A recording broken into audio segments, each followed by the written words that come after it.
चूड़ाकुटी शिशु मंदिर में षष्ठ वार्षिक क्रीड़ा उत्सव पालित।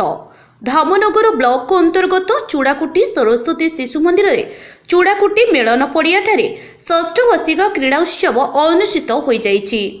शिशु मंदिर सभापति जयंत कुमार साहू सभापतित्व में आयोजित कार्यक्रम में मुख्य अतिथि भाव चूड़ाकुटी आंचलिक साधन केन्द्र संयोजक देवेंद्र कुमार कवि जोगदे मुख्य वक्ता भावे उक्त साधन केन्द्र पूर्वतन संयोजक प्रशांत कुमार बेहेरा जोगदे क्रीड़ा शिशु मान स्वास्थ्य प्रति उपदेश नहीं वक्तव्य रखिथिले।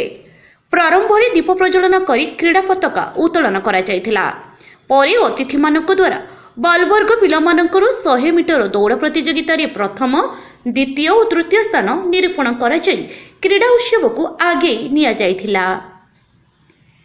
उक्त कार्यक्रम में विद्यालय शिशु मानक द्वारा 100 मीटर दौड़, बाईगण दौड़, छुंची सूता दौड़, धीर साइकल चालना, गोली चमच, गणित दौड़, बेंगो डिया और म्यूजिक चेयर आदि खेल प्रदर्शन बेस आनंद उल्लास समापन होइथिला।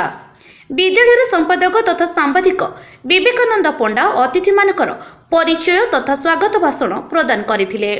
एही कार्यक्रम में स्थानीय अभिभावक पूर्ण सहयोग करिथिबा बेले शिशु मंदिर गुरुजी और गुरुमा संजय कुमार सेठी, गोपिका राणी दे, मामिना राणी पाल, प्रमिला बेहेरा, प्रीतिचिंता महापात्र, प्रशांत चेना, सरिता नायक, जयश्री बेहेरा और कलिंग दत्त प्रमुख परिचालना कार्य संपादन करथिले।